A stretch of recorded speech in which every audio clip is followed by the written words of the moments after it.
Okay, let's talk about three American Indian heroes. The first one we're going to be talking about is Sitting Bull.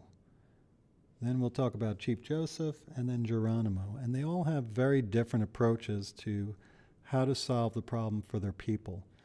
Their people are getting pushed around, and you can see the Lakota are out here in the plains, and they're going to be the first group of these three groups that's going to have to face the American government and all these settlers that are moving west. And so as the settlers realize that there's good lands here for farming, and then there's gold up here, they're going to want to keep moving in this direction. Yeah, that's a very bad arrow.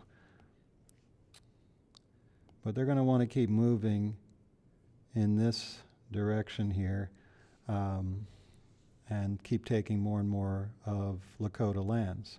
And so Sitting Bull decides, I'm going to unite my people. I'm going to get as many tribes as I can together, and together we can fight. If it's just one of our tribes, then we have no chance.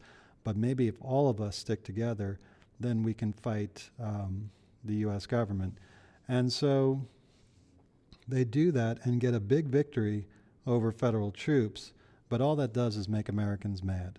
And so the Americans are going to send more troops, and that's what leads us to the Battle of Little Bighorn, where the 7th Cavalry was sent in, and the famous Custer's Last Stand.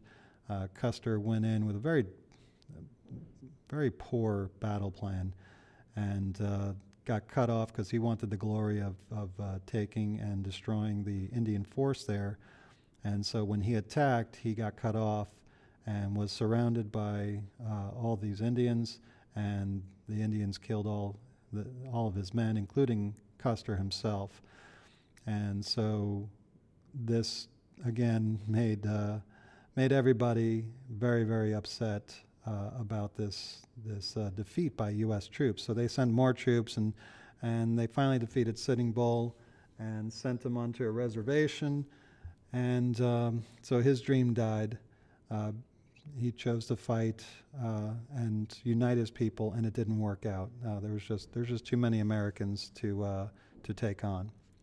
The second one is Chief Joseph. Now, Chief Joseph, his tribe is out here in the west in Oregon, and there's very good farmland out there, so of course people are going to want to go out there and start farming and making money for themselves, and so that means the Indians have to go. Chief Joseph, however, has a very different plan than the other two leaders. He wants to take his people and get out of America and go to Canada.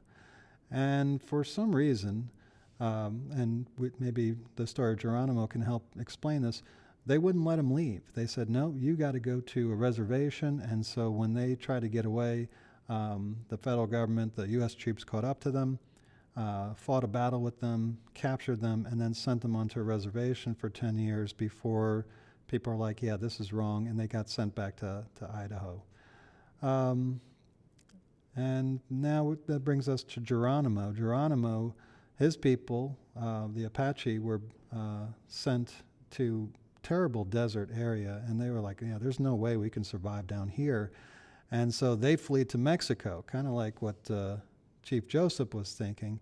However, instead of just leaving and going there, I suppose this is what they're afraid that Chief Joseph was going to do. But once they got to Mexico, they started coming back into American territory and started hitting settlements there and doing raids and so forth. And so Geronimo was in the middle of all this, of attacking U.S. forces, settlers, taking their stuff, and finally he surrendered after being chased for a couple of years. And then he escaped, and then he got caught again and was sent to reservations. But his exploits actually got a lot of attention, including a president of the United States, President Theodore Roosevelt, who met with him and celebrated his actions as a true hero. You see, a lot of people were sympathetic to the Indians. It's just they weren't out west.